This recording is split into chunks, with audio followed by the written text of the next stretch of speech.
Bonjour à tous, bienvenue pour rafraîchir votre prod avec Crow. J'interviens aujourd'hui avec... Hop là, non, c'est trop d'émotions, il faut que tout marche en plus. Ok, donc pour ma part, je suis Tony Jariot, je suis solution architecte au sein de Capgemini et j'accompagne mes clients dans l'adoption du cloud, la sécurité et le cloud souverain. C'est des sujets d'actualité. Et je suis basé accessoirement à Toulouse. Bonjour à tous, j'espère que vous m'entendez bien au fond. Nickel, cool.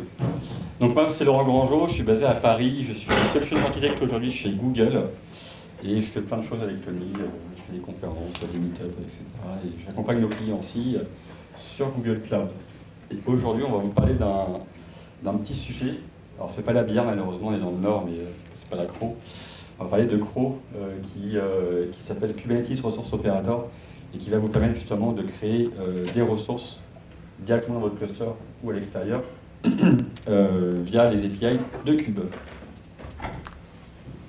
Je commence ? Ouais, allez, c'est parti. Donc, le challenge.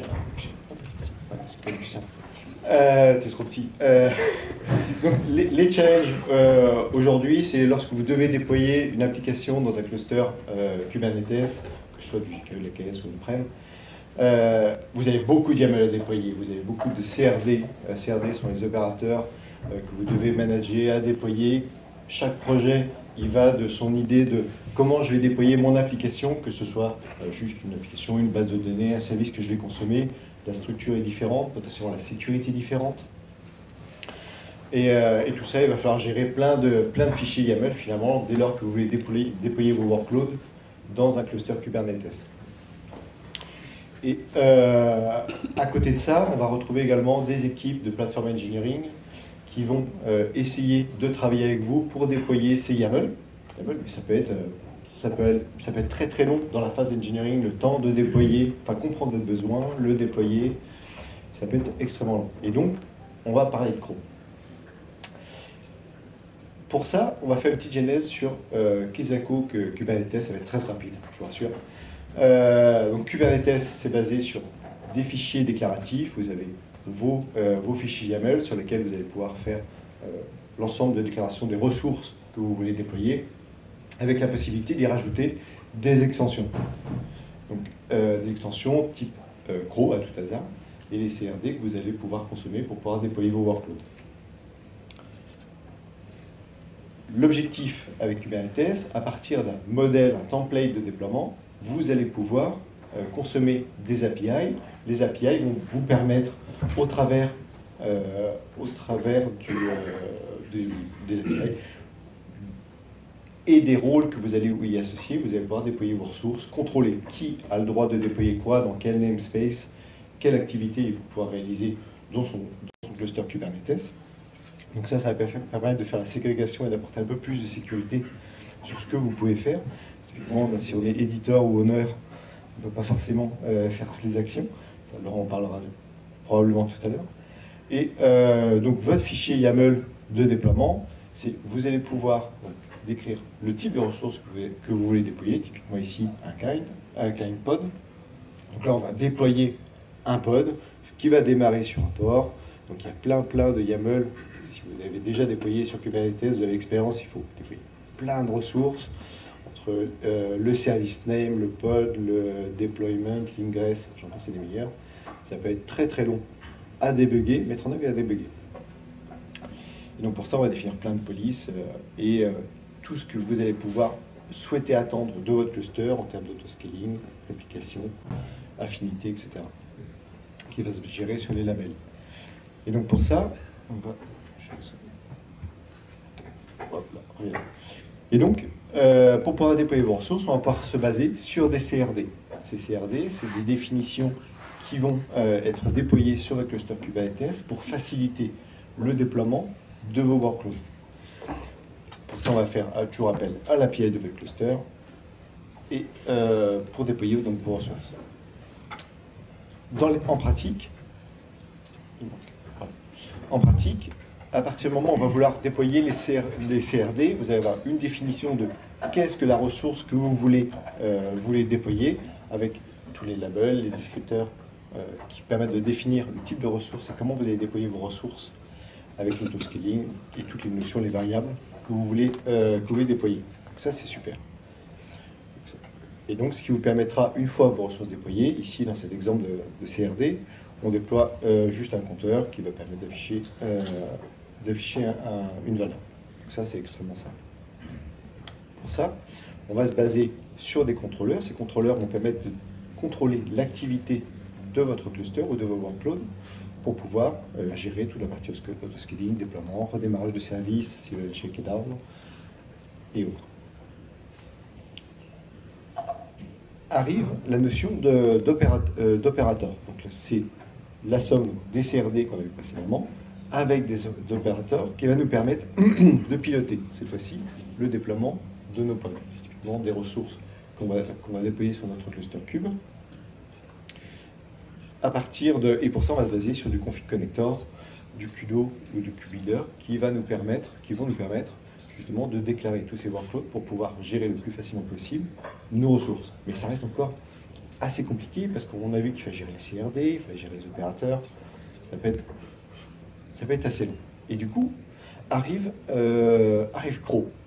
Comment il va nous aider, les équipes de Platform Engineering et les équipes projet, à déployer le plus facilement possible les applications.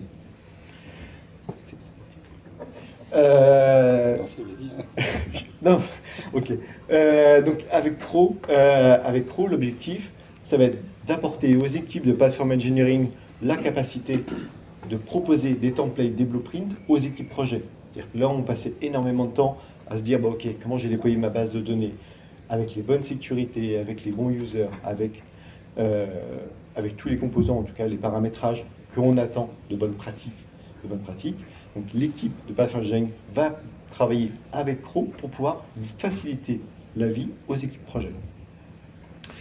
Les premiers collaborateurs, en tout cas les entreprises qui ont collaboré à cette solution, donc c'est AWS, Azure et bien entendu GCP, Google, qui a été reversé récemment au SIG.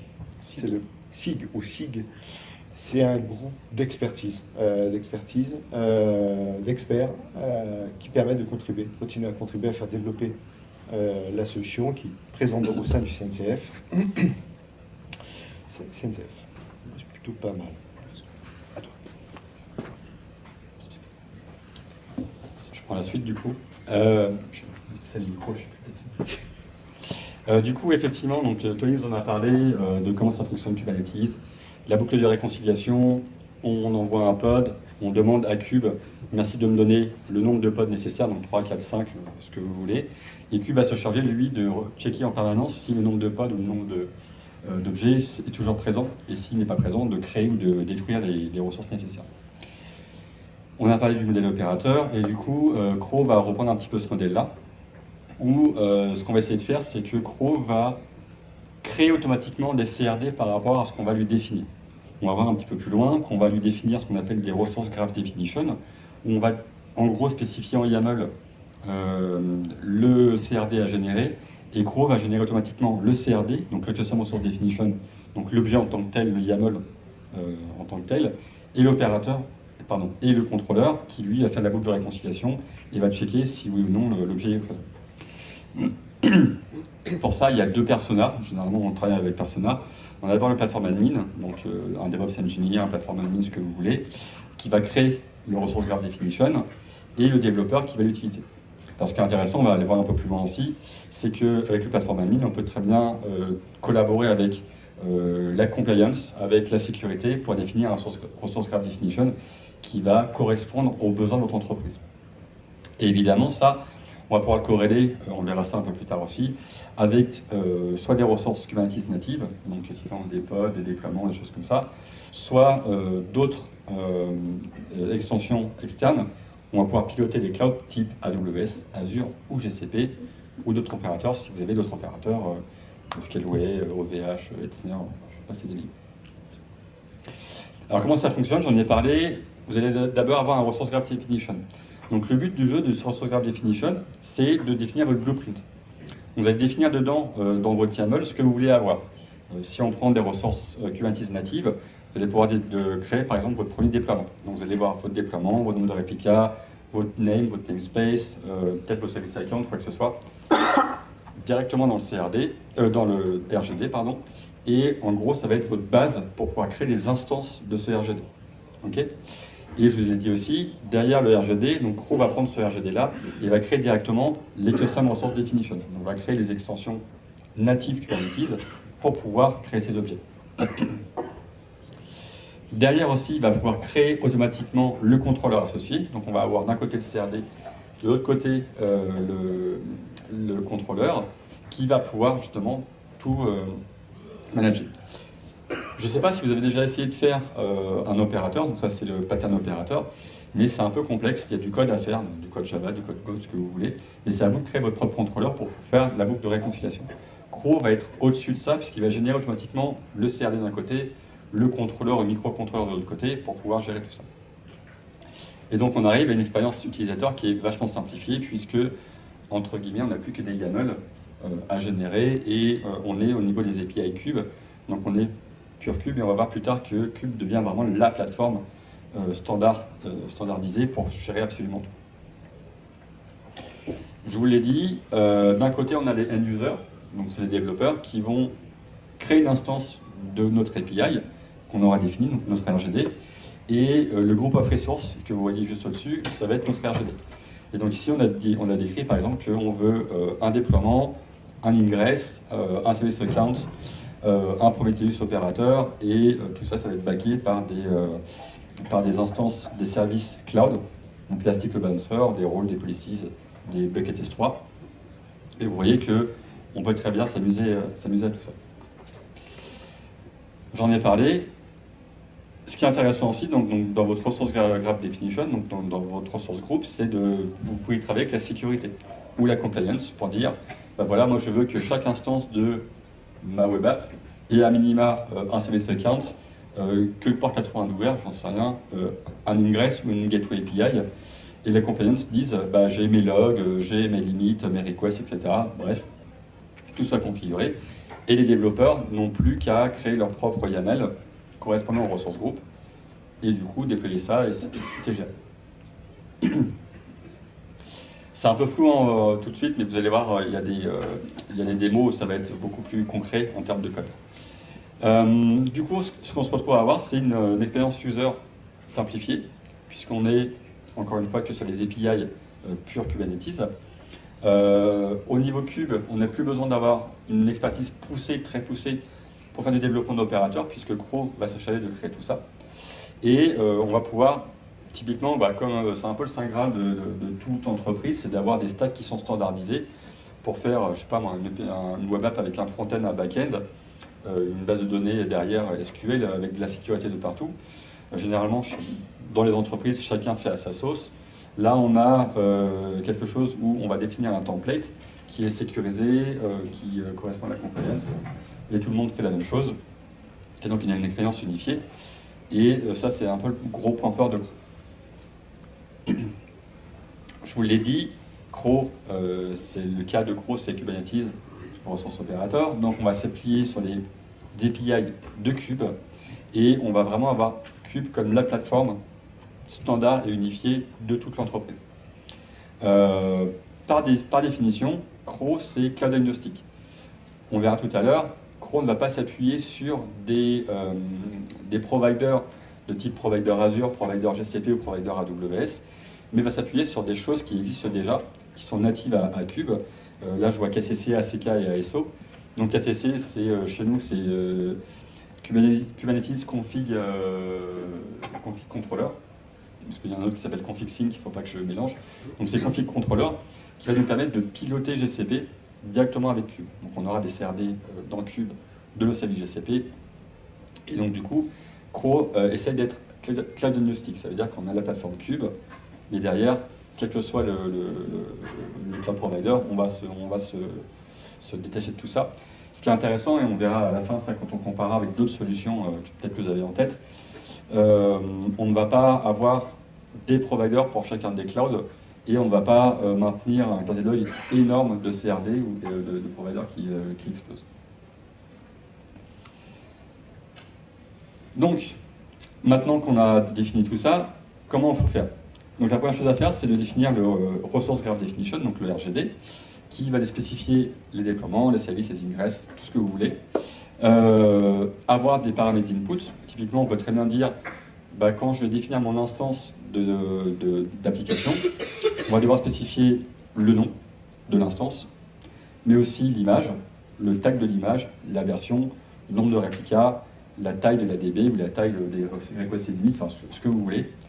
Et en gros, quand on va envoyer ça dans Kubernetes, Crow va prendre tous ces paramètres-là et créer, avec un graphe de dépendance, typiquement, si on demande par exemple de créer un deployment, un service et un ingress, il va savoir d'abord de créer le deployment, ensuite le service et ensuite l'ingress. Donc ça c'est du pure cube, mais imaginez dans un cloud provider, si vous voulez créer un cloud SQL, par exemple, vous allez potentiellement dire, mon cloud SQL a besoin d'un secret qui est dans un KMS, donc d'abord il faut créer le KMS en premier, et le KMS a besoin d'avoir un service account, donc d'abord il faut créer le service account. Donc on va créer d'abord le service account, puis ensuite le KMS, puis ensuite une fois que tout ça sera prêt, on va pouvoir créer le cloud SQL. D'accord? Donc, Crow est capable de manager tout ça. Derrière, une fois qu'on a défini ça au niveau admin, plateforme admin, on va avoir le développeur qui, lui, va créer une instance. D'accord? Ceux qui font du cloud, quand vous créez des instances de VM, vous créez une instance d'un template de VM que vous avez défini, avec l'OS, le nombre de CPU, le nombre de RAM, etc. Là, ça va être pareil, on va avoir une instance de, typiquement, MyWebApp ici. Et on va pouvoir créer autant d'instances que l'on veut, basées sur un template. Okay. Quelques use cases avant qu'on passe à la démo. Là, ça va être ta partie, Tony.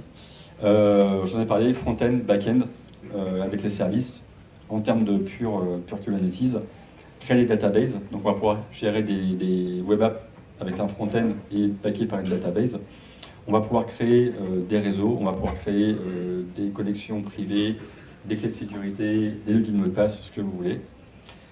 Typiquement, si moi ça m'est déjà arrivé de travailler dans une entreprise qui devait créer des clusters GKE, Kubernetes, sur des cloud providers, et chacun faisait un petit peu à sa sauce.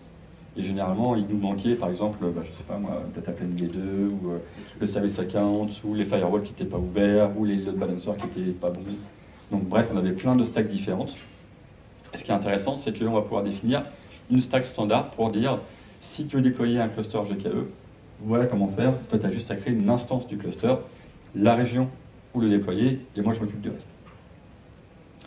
Un autre use case qui est ultra intéressant aussi, en ce moment, je travaille beaucoup sur l'IA. On ne pouvait pas ne pas parler d'IA, évidemment, en ce moment. Et en gros, on pourrait très bien définir une stack, comme on définissait avant une stack web.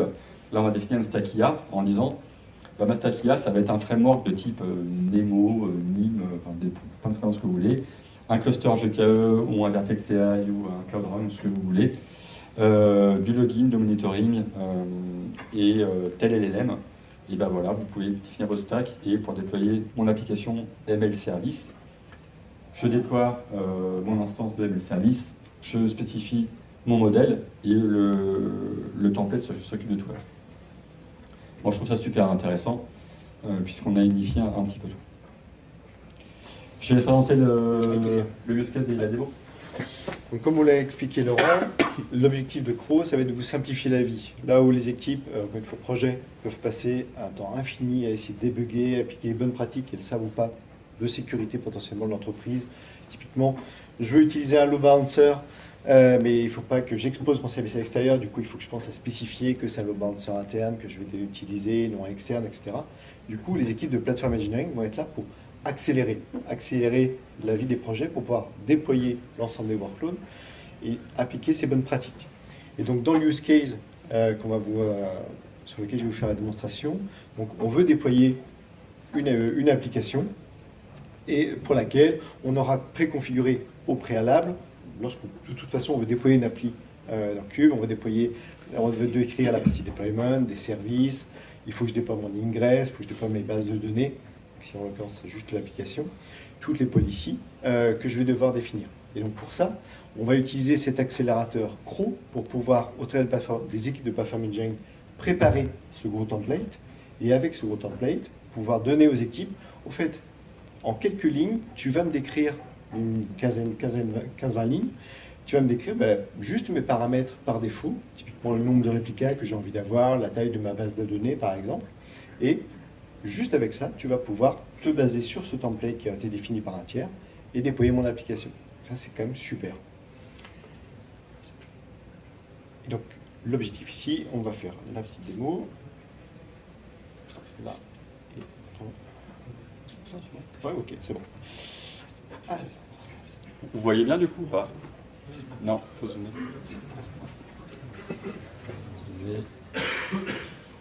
Vous voyez bien? Ouais. Et donc, pour ça, on va ouvrir sur notre application web. On a défini. C'est compliqué. Ouais, c'est compliqué. Ok. On a défini le RGD, le ressource graph définition, dans lequel on a donné en bonne pratique.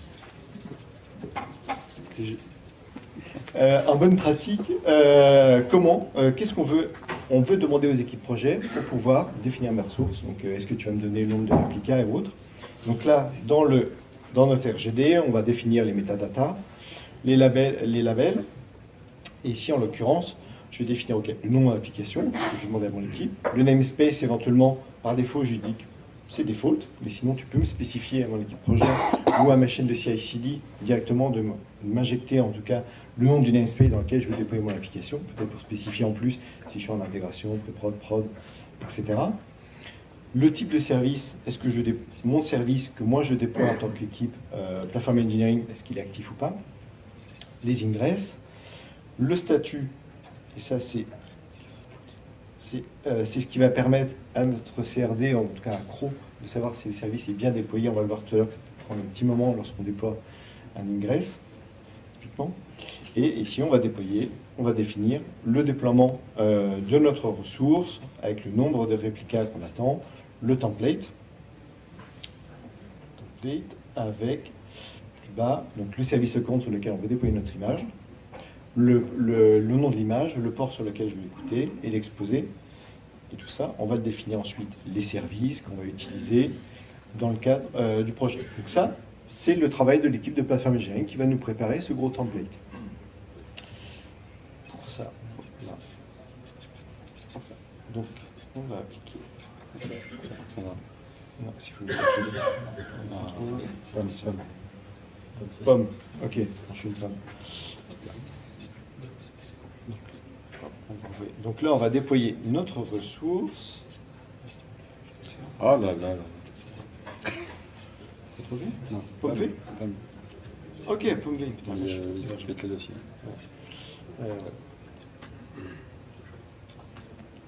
Là, c'est pas le stress. Il faut y aller petit à petit. Hein. Ouais. Donc là, super. Je viens de déployer mon template de ressources de définition. Une fois que j'ai déployé, je vais vouloir déployer donc cette super application. Cette super application, j'ai juste, comme vous voyez ici, juste en 10 lignes, finalement, de ce qu'on m'a demandé de décrire ma équipe de Platform Engineering, je vais pouvoir déployer mon application. Dans cette application, je vais l'appeler Cloud Nord, je vais l'exposer sur un port 80. J'ai juste ça à faire.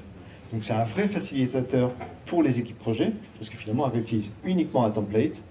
Et en 10 lignes, j'ai déployé mon ingress, mon pod, j'ai défini mon deployment et tous les services exposés. Donc là, on va déployer notre super appli.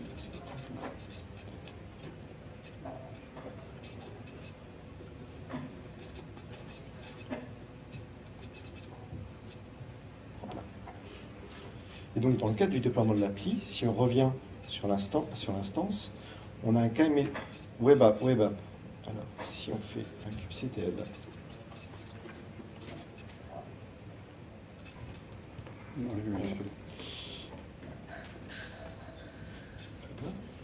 donc là, on va ouvrir un peu plus avant. Donc là, on voit qu'on a déployé justement notre super application. Normalement, si on regarde les pods, elle devrait le déployer. C'est l'effet démo. C'est l'effet démo. Ouais.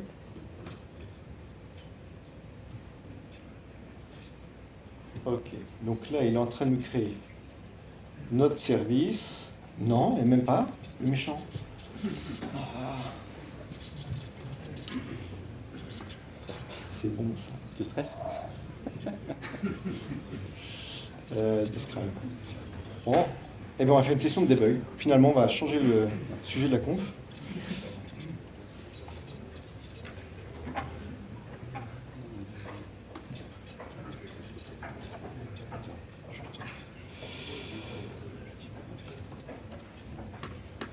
Voilà.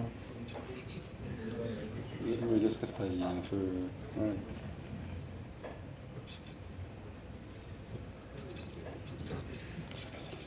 On m'a dit qu'il ne fallait pas que je stresse le PC. C'est juste pour montrer le status. C'est pas grave. Donc le status, pourtant, il l'a pris en compte. Bon, on va essayer. Ok. Laurent, tu veux faire la suite après? On fera un debug. Au pire, si vous voulez, on fait une debug après sur une autre session. Hier soir, ça marchait, promis. Il faut me croire sur la verre. Alors, vous vous rappelez le deuxième slide, hein, c'est marqué, c'est en bêta, on est en version 0.5. Hein, donc, voilà. Mais on peut s'amuser. On l'a pas. Sûr que.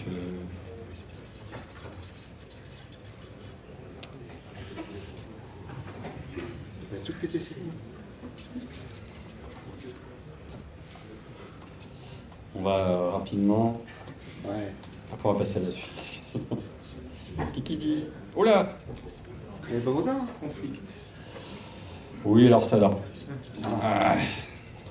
Deux. En fait, hier soir, pendant la démo, on n'a pas supprimé la démo. Si, mais c'est. Ouais, c'est ça. Ouais. Je dis ça, peut-être ça n'a pas fonctionné.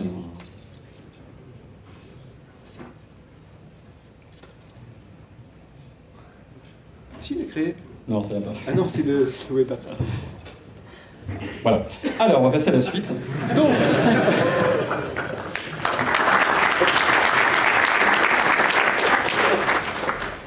alors, du coup, ça ne me fait pas pour les autres démos, mais bon, c'est pas grave. Du coup, j'allais te dire, Tony, c'est sympa, mais c'est vachement simple ce que tu as fait là, déployer un déploiement. promis, ça marche tout seul. Hein. En plus, on a répété et tout, chier. Mais du coup, oui, ça voilà. Donc, il faudrait débugger, mais quand ça marche, je vous promets qu'on connaît une web app avec un deployment, avec un ingress et tout ce qui va bien. Il n'y a aucun souci là-dessus. Le truc, c'est que pour déployer des ressources dans Cube, vous allez me dire, moi, mais il y a des Helm charts, il y a des crossplane, il y a des Terraform ou quoi que ce soit. Alors, ce qui est intéressant, c'est que je vous ai dit, avec Crow, on est cloud agnostique, mais on s'incorpore, on s'accroche à des choses qui existent. Et dans le cadre de GCP, là, on a ce qu'on appelle Kube Config Connector, qui va nous permettre de piloter des ressources des services GCP directement dans le Cube. Ok. Et du coup, au lieu de passer à avoir d'un côté la GCal CLI, de l'autre côté un Terraform, le troisième des YAML, un quatrième un Helm et compagnie, là on va avoir une plateforme standardisée qui sont des YAML Cube, donc des API Cube, où on va pouvoir piloter un petit peu tout ça. Et donc le but du jeu, c'est d'avoir effectivement Config Connector qui va nous permettre de piloter tout ça. Pour ceux qui font de la CI/CD, pour ceux qui font du DevOps, vous avez peut-être potentiellement des tonnes et des tonnes d'outils. Généralement, vous regardez les offres d'emploi DevOps Engineer, il faudrait connaître un master sur tous les outils. C'est un peu insupportable. Et du coup, il faut savoir Terraform, AWS, GCP, Ansible, GitHub, GitLab, GitHub Actions, j'en passe et des meilleurs. Bref, vous voyez que c'est un petit peu compliqué. Le principe avec Config Connector, je vous l'ai dit, c'est qu'on va s'intégrer directement dans le Cube. Donc on va avoir dans le cluster GKE un petit plugin qui s'appelle KCC, donc Kubernetes Config Connector, qui va nous créer des CRD et des CRD pour chaque service GCP disponible. Évidemment, je vous parle de KCC parce que je travaille chez Google, mais il faut bien imaginer que vous avez d'autres cloud providers qui proposent d'autres choses. Et donc le principe, ça va être quoi? Ça va être effectivement d'intégrer Crow et KCC ensemble pour pouvoir créer, par exemple, un front-end avec votre pod connecté directement à un Cloud SQL qui est hosté directement dans GCP. Et donc tout ça, on va le faire ça avec des YAML, il y a des templates. Comme ça, on va pouvoir juste créer une instance et puis ça fonctionne. Évidemment, pour ceux qui font du DevOps ou du Platform Engineering, ça s'intègre dans un workflow GitOps où on va, le principe, ça va être de dire, on va tout committer dans un Git et on va avoir quelque chose qui va checker toutes les X temps et envoyer la différence sur Kubernetes. Dans ce cas-là, on a config sync, c'est pour ça que je te disais tout à l'heure, donc chez nous on a config sync qui est notre plateforme GitOps, mais on a d'autres outils comme Argo CD qui font le taf, Flux, moi j'aime beaucoup Flux, ou pareil, même principe, on git commit et YAML, Flux, Argo CD, config sync synchronise la différence entre Git et Kubernetes, et grâce à config connector, va piloter les ressources sur les cloud providers, sur les CD. Ok. Donc du coup, vous avez un workflow qui est full intégré, full GitOps, et on s'appuie que sur les API Kubernetes. Donc en gros, on ne fait que du YAML. Donc on ne code plus, c'est super cool. Bon, je vous l'ai dit, ça, on va pouvoir passer la suite du slide. Les bénéfices de config connector, je vais y arriver, c'est un management unifié, donc que les API, des déclarations, des configurations déclaratives, donc que du YAML, on va spécifier explicitement le YAML qu'on veut mettre en place, du GitOps, de l'automatisation à outrance, et quand on fait le platform engineering, on fait de l'automatisation à outrance. On est vraiment sur tout l'écosystème Cube. Donc, si vous regardez un peu la CNCF avec les 8 milliards de projets, dont un collègue ici vous présentera un des projets de la CNCF, je laisserai en parler. Vous voyez qu'on peut s'intégrer avec énormément de choses. Et évidemment, on va essayer de contrôler un petit peu tout ça avec du airbag, avec du gatekeeper, du policy controller. Des choses pour que ça soit un petit peu plus sécurisé que YOLO, je peux créer un petit peu tout ce qu'on veut. Comment ça fonctionne? Je vous l'ai dit, je peux même vous le montrer. Tac, si je fais un kubectl get CRD, kubeconfig va vous créer une tripotée de CRD. Donc vous voyez que par exemple, ici, il va vous créer des SQL users, il va vous créer des SQL SSL certs, des SQL instances, etc. Et tout ça, ce sont des CRD qui étendent les API du cube, mais qui vont se connecter directement derrière à GCP. Donc vous imaginez bien que KCC a son propre contrôleur qui, lui, va regarder les API, il va créer ce qu'il est nécessaire de créer côté GCP. Et même principe, on va s'appuyer sur Kubernetes pour avoir une boucle de réconciliation où, quand on va lui envoyer ce qu'on désire comme état, par exemple, je veux un SQL instance avec un primary et un secondary, il va créer le primary et le secondary, et s'il y a un problème, il va automatiquement recréer l'objet et recréer tous les services derrière. Donc, encore une fois, on s'appuie sur le principe pur de Cube, qui est la boucle de réconciliation. Deuxième use case. Pardon, que ça fonctionne. Ouais, ça fonctionne super. Ici, on va essayer de créer un cluster GKE directement via Crow, connecté à KCC et piloté directement. Donc, on n'a pas que GKE. D'abord, on va créer un Cloud SQL parce que c'est un peu plus simple et ça en prend un peu moins de temps. Et vu la démo, je sens que ça va bien fonctionner.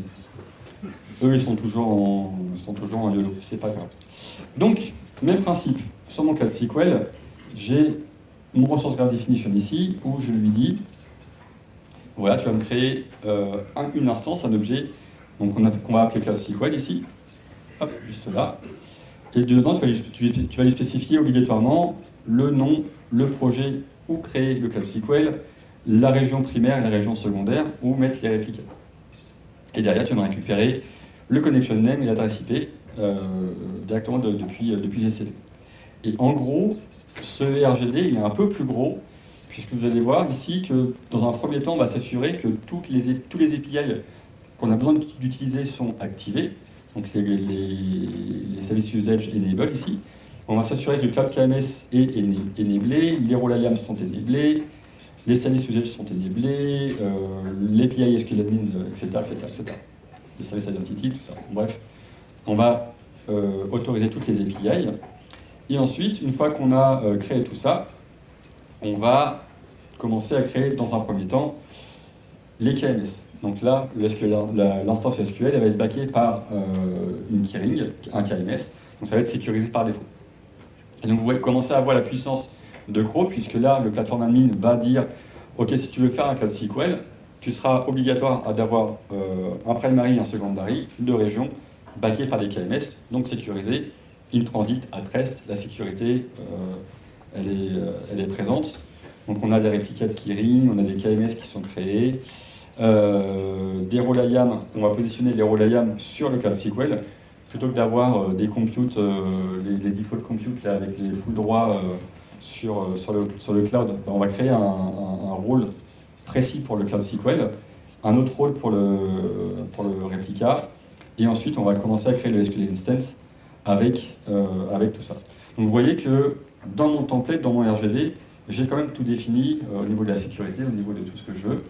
Et ici, je dis crée-moi un Postgres 13, mais on pourrait très bien mettre MySQL 8.2, Postgres 18 ou quoi que ce soit.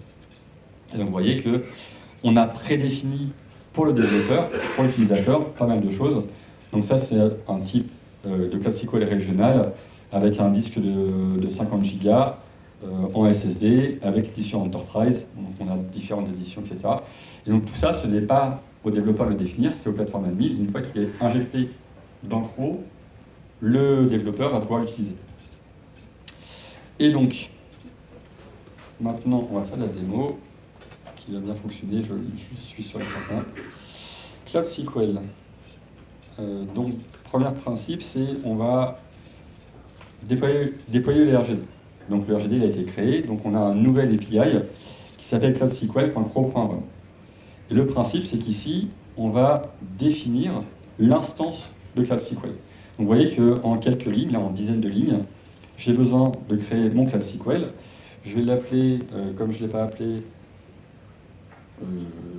Cloud Nord Demo Cloud SQL, parce que je suis sûr que je ne vais pas l'utiliser. Hop, ok. Dans le namespace config connector. Alors, config connector, c'est un peu particulier. Il a son propre namespace où il va créer les objets. Et par le namespace, on va pouvoir avoir une délégation avec des droits. On va pouvoir créer via un service account. On a des droits sur le cloud. Et c'est là où on va pouvoir gérer. Donc, je lui ai dit, crée-moi mon Cloud SQL dans mon projet actuel avec la région primaire en centrale 1 et la deuxième en ouest 1 au niveau des US. Et normalement,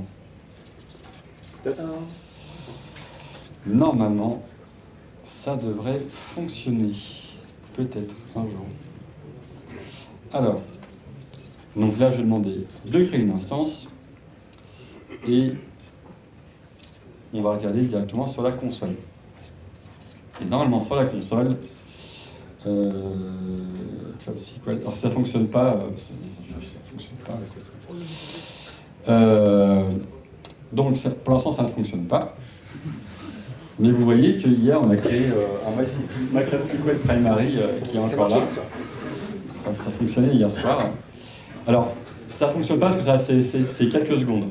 Il faut savoir qu'en ce moment, ce qu'il fait, Config Connector, c'est qu'il va checker que les API sont bien activés, que le service account est bien activé, est bien créé, que les rôles IAM sont bien créés, que le Cloud KMS est bien activé, il va créer le Cloud KMS, donc il y a plein de choses avant, avant de créer la base de données. On peut essayer d'aller voir le Cloud KMS pour voir s'il a créé des choses. Pas du tout. C'est cool, ça fonctionne pas du tout. C'est génial. Vous avez effacé le RGD? Oui. J'ai tout bien effacé, mais bon. Bref, ça fonctionne pas. On va quand même essayer de regarder si il a fait Cloud SQL. Pourquoi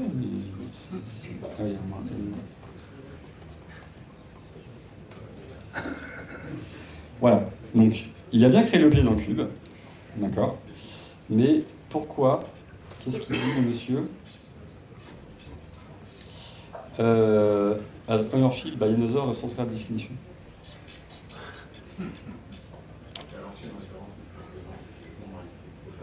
Ouais, et ben je sais pas pourquoi, mais croyez-moi que ça fonctionne hier.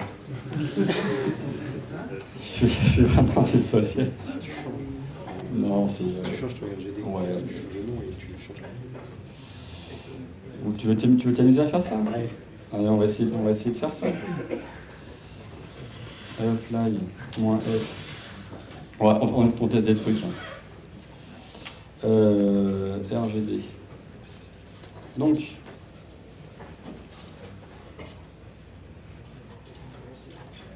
est-ce qu'il fait des trucs?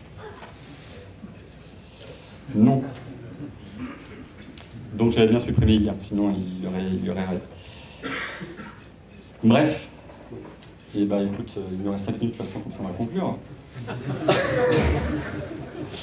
Bref, j'avais une autre démo aussi avec un cluster GKE où on était capable aussi de créer un cluster GKE en spécifiant la version du master et en créant le VPC, les réseaux qui vont bien, les nodes, etc. et compagnie. Donc ça, c'est défini par un RGD, et au niveau de l'instance du cluster, on avait juste plus qu'à créer MyCluster, plan location, le nombre de nœuds, et vous voyez que grosso modo, on a le RGD qui prend le pas. Et tout fonctionnait hier soir, ça marchait nickel. Ah, je peux vous garantir que j'ai créé, oui, réussi à faire quand même là-dessus. Tu veux? Ok, j'ai pas fait la démo. Non, mais ça bon, c'est pas grave, ça arrive. Du coup, Crow maintenant. Je vous ai parlé tout à l'heure, vous allez me dire, ok, Crow c'est cool, il y a d'autres outils qui existent déjà, comme Helm, comme Customize, comme Crossplane, ou les opérateurs. Ça va en confrontation directe avec les autres outils. Par exemple, sur Helm, c'est bien pour déployer des applications. Okay, mais si vous voulez déployer des ressources externes au cluster, type des Cloud SQL ou des clusters GKE, là vous êtes obligé de passer par d'autres choses. Et donc Crow, ça vient par-dessus tout ça, où c'est pas uniquement du templating, c'est vraiment le principe de boucle de réconciliation, et on va s'amuser. Alors hier, on avait un débat sur est-ce qu'on peut créer un chart Helm qui va contenir l'instance du YAML qui va lui s'appuyer sur Crow, qui va redéployer des ressources, etc. Je trouve que c'est un peu overkill, mais bon, pourquoi pas. Il y a Customize aussi, même principe, c'est plutôt axé sur les environnements. Et Crow, ça va être au-dessus, encore une fois, je vous le rappelle, il va non seulement créer des templates, des RGD, donc des CRD, mais aussi des opérateurs. Donc il vient au niveau dessus. Moi, ce que je trouve intéressant, c'est que pour moi, le Crow, ça vient en confrontation directe avec Crossplane, pour ceux qui ont testé Crossplane. Je vous l'ai dit tout à l'heure, la différence de Crossplane, tout va à l'eau. Il n'y a plus rien. La différence avec Crossplane, c'est que en gros, Crossplane a des providers qui sont propres à chaque cloud provider. Donc on a des Crossplane providers GCP, AWS, Azure et compagnie. Pour ceux qui ont déjà joué avec Crossplane, je trouve ça extrêmement compliqué à définir. C'est extrêmement chiant à mettre en place des providers, etc. Je trouve que Crow est un peu plus simple. En tout cas, c'est plus object agnostique que Crossplane.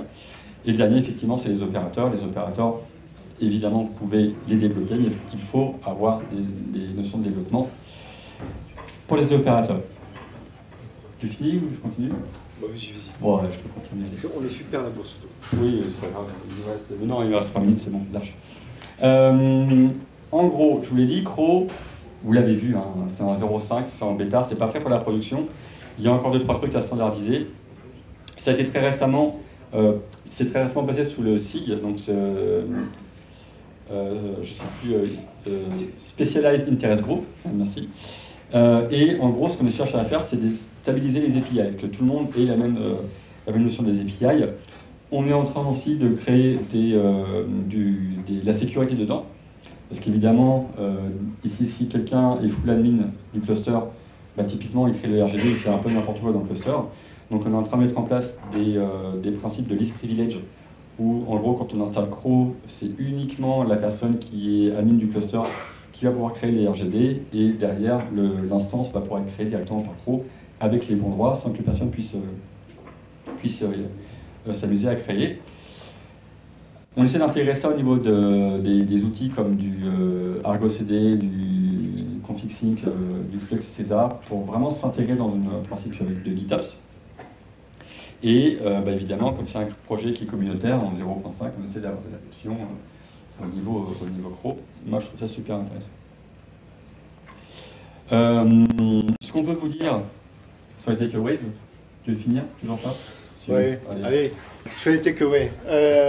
Ça marche normalement super bien. C'est encore jeune, on est en version 0.5 qui est sortie hier ou avant-hier.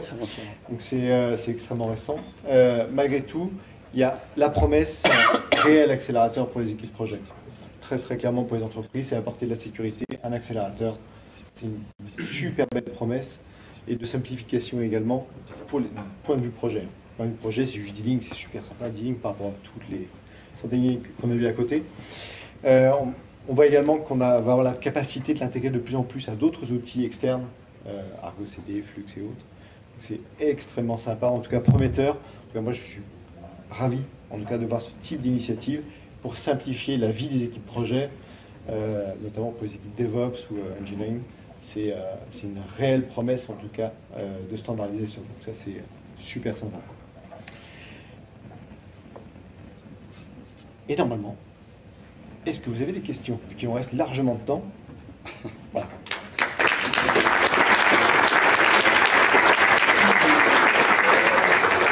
Alors, comme on dit les orgas tout à l'heure, il y a un petit QR code ici sur Open Feedback. Si vous voulez, laissez-nous un feedback en disant c'était génial, mais il manquait de démo, par exemple. Mais voilà, n'hésitez pas à laisser des feedbacks. Je crois qu'il y a une question au fond, quelqu'un lève la main. Alors, soit il y a le micro qui se balade, soit on peut répéter, il n'y a aucun problème. On va balader des micros, oui.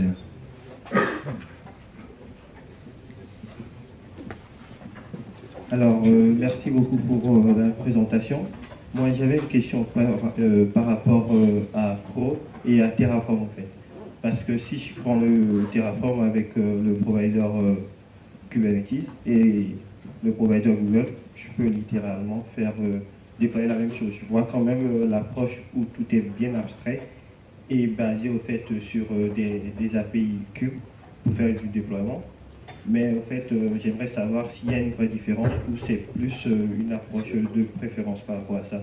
Ma deuxième question aussi, c'est par rapport au niveau d'accès au fait qu'on donne au cluster, qu'on utilise les API pour créer de nouvelles ressources sur le provider cloud.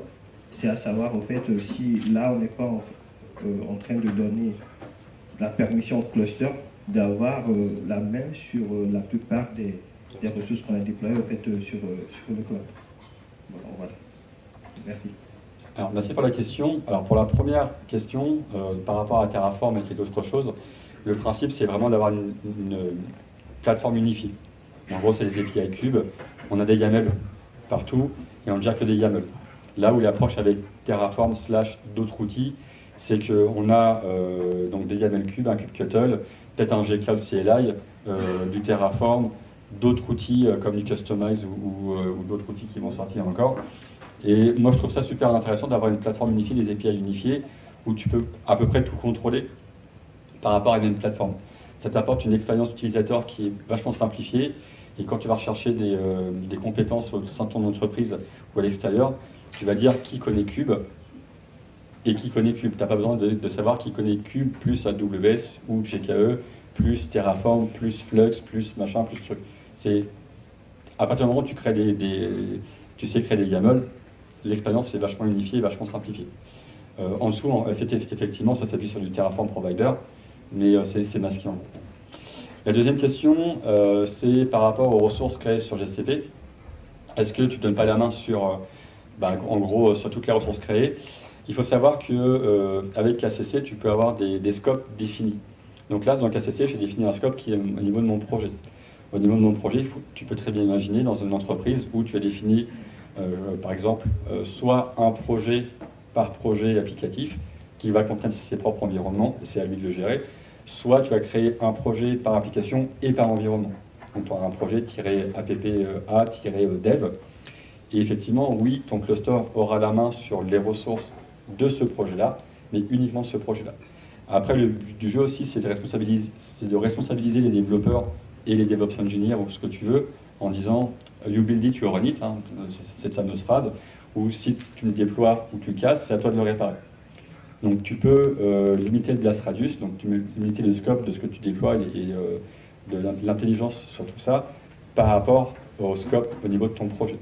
Et rien ne t'empêche derrière de mettre en place de la CI/CD en disant, ben voilà, quand je quitte commit dans ce repo-là, ça déploie dans mon projet, dans mon repo, etc.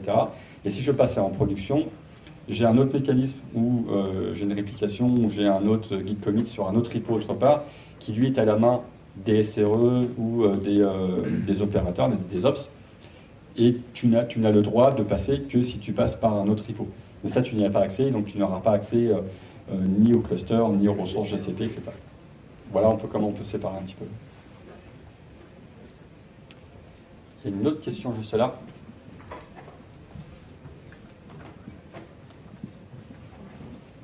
Merci. Moi, j'ai une question. Ce serait quoi votre avis, en tout cas les avantages et les inconvénients d'utiliser Pro avec Config Connector ou Analog sur les autres clouds, comme vous l'avez montré, versus faire ça, mais directement dans un M-chart, c'est-à-dire avoir par exemple le Cloud SQL dans mon chart applicatif. L'avantage de passer par Crow, c'est que ça va te permettre d'utiliser des blueprints que vont te mettre à disposition tes équipes d'engineering, tes ops, qui ont les droits effectivement de déployer les ressources, en tout cas ressources grâce à définition, dans un... Ils ont en tout cas les habilitations. VS ton équipe, si tu avais un gros Helm à déployer, c'est-à-dire que tu peux tout faire, peut-être te tromper, appliquer les mauvaises pratiques de l'entreprise, tu ne peux pas les appliquer. Et du coup, l'objectif, c'est vraiment de simplifier. Tu vois qu'en dealing, tu vas déployer ta base de données. VS, si tu avais dû faire tout ton YAML de base de données, toutes tes bonnes pratiques, sachant que chaque équipe, il va de son idée ou de sa connaissance des bonnes pratiques, là, ça va te permettre de tout harmoniser au sein de l'entreprise. Donc ça, c'est vraiment un esprit d'harmonisation et de simplification de déploiement de tes workloads. Et ça, c'est quand même super sympa. Une autre question. On a le temps pour une dernière question. Ouais. Là, d'ailleurs. Ok, c'est pour moi. Ok, merci pour la présentation. Je fais un peu la comparaison avec les outils actuels, Helm, Terraform. Et je veux savoir un peu la maturité. Alors, est-ce que c'est déjà dispo ou est-ce que ça va arriver? Mais quand je fais la comparaison, c'est par exemple, est-ce qu'il y a un mécanisme pour voir le diff, la différence par rapport à ce qui est déjà déployé et les modifications par rapport à modifications que j'ai faites dans mon déploiement. Alors j'en profite. Est-ce qu'il y a un framework de test, de vérification syntaxique ou de test d'intégration qui existe déjà? Et c'est quoi le moteur de templating qui est dans Crow? Alors c'est 3 questions. Hein. non, mais non. La première question, c'est par rapport aux outils qui existaient déjà, c'est ça, par rapport à la boucle de réconciliation, si j'ai bien compris. En gros, c'est Crow derrière qui lui va... c'est le diff, c'est ça. En gros, c'est Crow lui-même qui va voir la diff entre ce qui a été demandé et ce qui est appliqué. Est-ce qu'il y a une possibilité de voir la diff?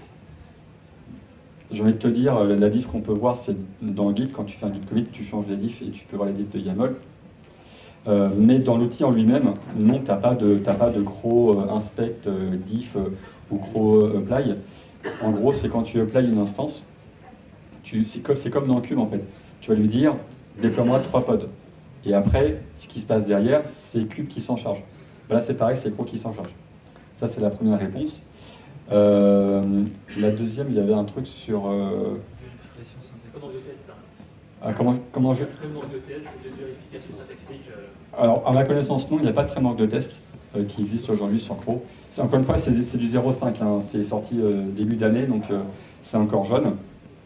Mais il n'y a pas de framework de test. Et en gros, comme c'est que du YAML, entre guillemets, tu vas